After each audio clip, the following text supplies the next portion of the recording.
Hello welcome to my channel. ఈరోజు నేను హైదరాబాద్లో ఉన్న one of the most oldest and powerful temple పెద్దమ్మ తల్లి టెంపుల్కి అయితే వచ్చేసాము. మీరు కూడా వీడియో ఎండ్ వరకు స్కిప్ చేయకుండా చూసేయండి. అలాగే ఎవరైతే నా ఛానల్ని ఫస్ట్ టైం చూస్తున్నారో వాళ్ళు సబ్స్క్రైబ్ చేసుకోండి.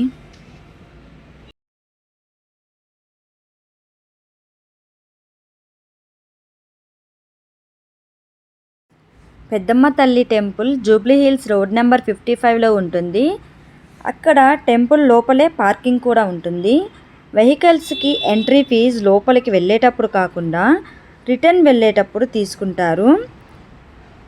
కారుకేమో 20 రూపీస్, బైక్ 10 రూపీస్.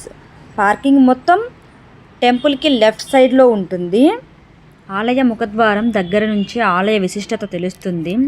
ముఖద్వారం మధ్యలో పెద్ద పులిపై ఉన్న అమ్మవారి దర్శనం చాలా చక్కగా ఉంటుంది.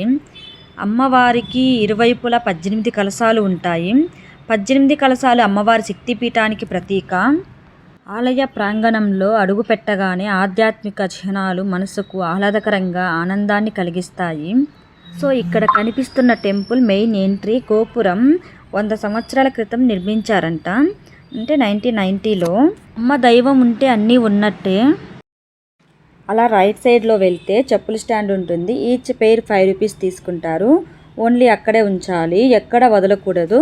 సో పక్కనే పూజకు కావాల్సిన సెట్ అమ్ముతారు. ఇంకా ముడుపులు అవి అన్నీ తీసుకుంటారు. కొత్తగా తీసుకున్న వెహికల్స్కి కూడా పూజ చేయించుకుంటారు. సో మేమైతే కొబ్బరికాయలు సెట్ తీసుకొని లెగ్స్ వాష్ చేసుకున్నాము. వాష్ చేసుకున్నాక కొబ్బరికాయలు కొట్టడానికి వెళ్తున్నాము. కొబ్బరికాయలు లోపలే కొట్టాలంట, ఎక్కడ కొట్టకూడదు. పక్కన గోశాల కూడా ఉంది. 2 ఆవులేమో ఉన్నాయి. ఇక్కడ బైక్ పార్కింగ్. లోపలికైతే వెళ్తున్నాము. కొబ్బరికాయలు మా ఆయన కొడుతున్నాడు. ఏదో గట్టిగానే మొక్కుకొని మా ఆయన కొబ్బరికాయ కొడుతున్నాడండి. ఇక్కడే కొట్టాలి కొబ్బరికాయలు, ఎక్కడ కొట్టకూడదు.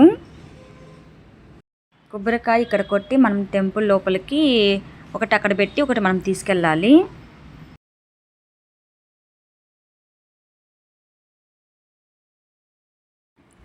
ఇప్పుడు సైడ్కి క్యూ ఉంది కదా, అక్కడ నుంచి మనం లోపలికి వెళ్ళాలి. ఇక్కడైతే ఆషాఢం శ్రావణ మాసంలో ఎక్కువ బోనాలు తీసుకొచ్చి అమ్మవారికి సమర్పిస్తుంటారు. మేమైతే ఫ్రైడే వచ్చామండి. ఫ్రైడే చాలామంది వచ్చారు. చాలా రష్గా ఉంది. ఆషాఢం శ్రావణ మాసంలో అయితే ఇంకా చాలామంది వస్తారండి. ఎందుకంటే బోనాలు సమర్పిస్తారు కదా. టెంపుల్లోకి వెళ్ళగానే వ్యూ ఇలా ఉంటుందండి.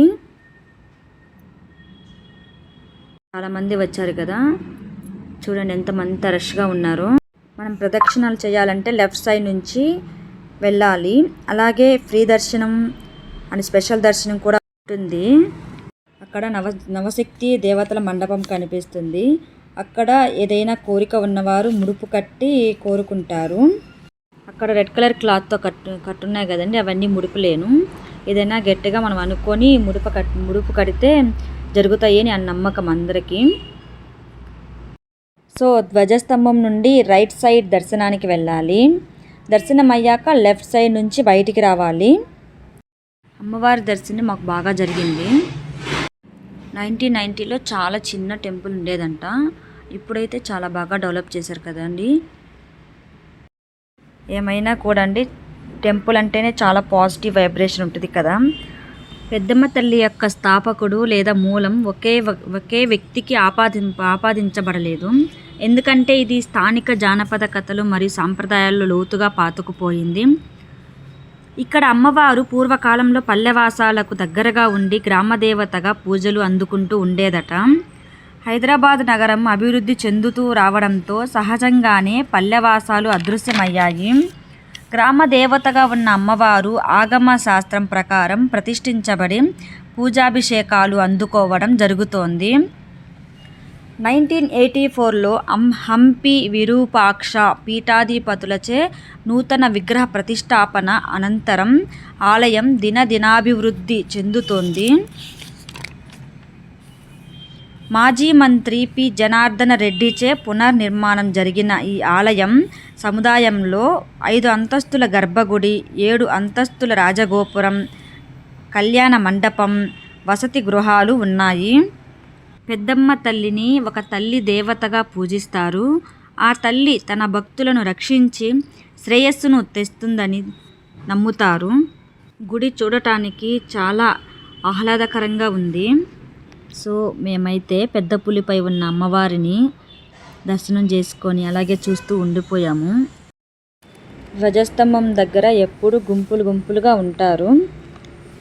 అక్కడ ఏదైనా కోరిక అనుకొని మన రూపాయి కాయిన్స్గా నిలబెడితే మనం అనుకున్న కోరిక నెరవేరుతాయి అని నమ్మకము. సో మా హస్బెండ్ కూడా ట్రై చేస్తున్నాడు. మొత్తానికి నిలబెట్టాలనే చూస్తున్నాడు. చూద్దాం నిలబెడతాడో లేదో. ఏదైనా గట్టిగా కోరిక అనుకోమని చెప్పాను. నేనైతేను గట్టిగా నిలబెట్టమని చెప్పాను. మొత్తానికి నిలబెట్టేశాడండి. అదిగోండి మా ఆయన రూపాయి కాయిన్. నేనైతే ఏం కోరుకున్నామని అడిగాను. మా ఆయన అయితే చెప్పలేదు. అది చెప్తే జరగదు, అందుకే నేను చెప్పను అన్నాడు. మరి ఏం కోరుకున్నాడో తెలియదు నాకు. మొత్తానికి కాయిన్ అయితే నిలబెట్టాడు. అక్కడైతే వెయిట్ చేస్తుంటారండి, ఒకరి తర్వాత ఒకరు నిలబెట్టాలని. కాయిన్స్ అన్నీ టెంపుల్ అయితే కాయిన్స్ మొత్తం టెంపుల్ క్లోజ్ చేసేటప్పుడు కాయిన్స్ మొత్తం హుండీలో వేస్తారంట. నిలబెట్టిన కాయిన్స్ అన్నీ తీసి హుండీలో వేస్తారంట. ప్రధానంగా ఆషాఢ మాసం, శ్రావణ మాసం, దసరా, నవరాత్రుల సమయాలలో అధిక సంఖ్యలో ఇక్కడికి ఎక్కువ వస్తుంటారు. అందులో ఇక్కడ బ్రహ్మోత్సవాలు, రథోత్సవాలు ఎంతో వైభవంగా నిర్వహిస్తారంట. నేనైతే చూడలేదు, కానీ విన్నాను. ఆషాఢ మాసం, శ్రావణ మాసంలో మీరు కూడా ఒకసారి విజిట్ చేయండి. కానీ చాలామంది ఉంటారు జనాభా. అప్పుడు ఆలయ టైమింగ్స్ ఉదయం 4 గంటల నుంచి రాత్రి 8 గంటల వరకు ఓపెన్ చేసి ఉంటారు. మధ్యాహ్నం 1 గంట నుంచి 3 గంటల వరకు క్లోజ్ చేసి ఉంటారు. రైట్ సైడ్కి ఇంకా గణపతి, సరస్వతి, నాగదేవతలు ఉంటారు. అమ్మవారికి కట్టిన చీరలు కూడా అక్కడ వేలం వేస్తుంటారు. అవి కొనడానికి ఓన్లీ క్యాషే ఉండాలి.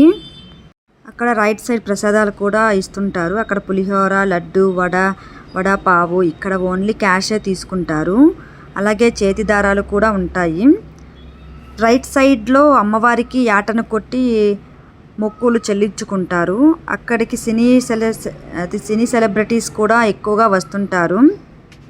అమ్మవారు త్రిశూలం పట్టుకొని ఉన్నది కనిపిస్తుంది కదా. మా ఆయన అలా నన్ను పట్టుకోమన్నారు. ఏదో అలా ట్రై చేశాను. ఎలా ఉందండి? అమ్మవారి ఆగ్రహంలాగా పెట్టమన్నాడు. మనకేమో రావట్లేదు. చలివేంద్రం కూడా పెట్టడం వల్ల చాలా యూజ్ అయింది. అక్కడ పెద్దమ్మ తల్లి గుడిలో అన్నదానం కూడా చేస్తారు. అమ్మవారి దర్శనం ఈ సమయాలలో ఉంటుంది. ఈ విధంగా చూసుకొని మీరు వెళ్ళండి. గుడి చుట్టూ తిరిగేసి మళ్ళీ గుడి ముందుకు వచ్చేసాము. టెంపుల్ లోపలి రావడానికి అండ్ ఎగ్జిట్ అవ్వడానికి ఒకటే ఎంట్రీ ఉంటుంది. నాకు తెలిసిన ఇన్ఫర్మేషన్ అయితే నేను మీకు షేర్ చేశాను. పెద్దమ్మ తల్లి బ్లెస్సింగ్తో అందరూ బాగుండాలి అని కోరుకుంటున్నాను.